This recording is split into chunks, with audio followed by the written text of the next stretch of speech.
Donald Trump is saying कि Greenland तो मैं लेके रहूंगा। ग्रीनलैंड डेनमार्क का पार्ट है और डेनमार्क नाटो का पार्ट है, नॉर्थ अटलांटिक ट्रीटी ऑर्गेनाइजेशन का पार्ट है। सो अब एक नाटो कंट्री ही, इनफैक्ट जो लीडर है नाटो कंट्री अमेरिका, वो दूसरी नेटो कंट्री के ही एक बहुत बड़े हिस्से को कब्जा कर लेना चाहते हैं। एंड उसके लिए भी रिसेंटली डोनाल्ड ट्रंप ने, अमेरिकन राष्ट्रपति ने यह भी कहा कि 10% यूरोपियन कंट्रीज के ऊपर टैरिफ इस कारण से लगाया जाएगा कि जब तक वो नेगोशिएशन करने के लिए टेबल पर नहीं बैठते मेरे साथ, तब तक 10% एक्स्ट्रा टैक्स आपको पे करना पड़ेगा। ठीक बात है जी।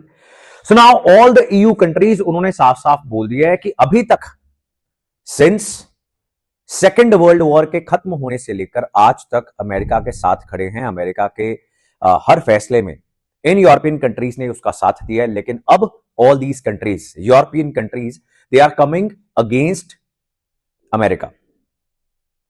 नॉट ओनली दिस, बहुत सारी कंट्रीज ने जो नाटो का पार्ट है, उन्होंने ग्रीनलैंड में अपनी फोर्सेस को भी भेजना स्टार्ट कर दिया है, और इस बात को क्लियर करते हुए कि ये किसी के खिलाफ नहीं है, लेकिन अगर हमारे किसी भी यूरोपियन देश के नेशनल सॉवरेनिटी के ऊपर खतरा आता है कि हमारी टेरिटरी ही कोई कब्जा कर लेगा, तो हम वॉर करने के लिए भी तैयार हैं। एटलीस्ट ये सिग्नल देना यूरोपियन कंट्रीज ने स्टार्ट कर दिया।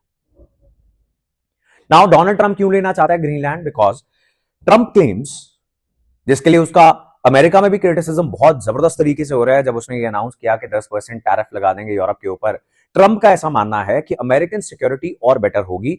ग्रीनलैंड से कोई भी अगर मिसाइल रशिया, चाइना से या नॉर्थ कोरिया से कोई न्यूक्लियर अटैक होता है या कोई और अटैक होता है इंटरकॉन्टिनेंटल बैलिस्टिक मिसाइल का इस्तेमाल करके, तो ग्रीनलैंड से ऐसे किसी अटैक को रोका जा सकता है। सिमिलरली ग्रीनलैंड को एज अ बेस यूज करके ऐसे दुश्मन देशों के ऊपर अटैक किया जा सकता है।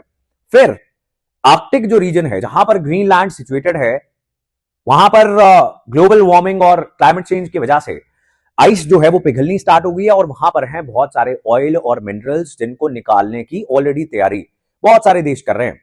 अब रशिया और चाइना के इन्फ्लुएंस इन इलाकों में बहुत बढ़ रही है, तो अब अमेरिका उसको भी काउंटर करना चाहता है।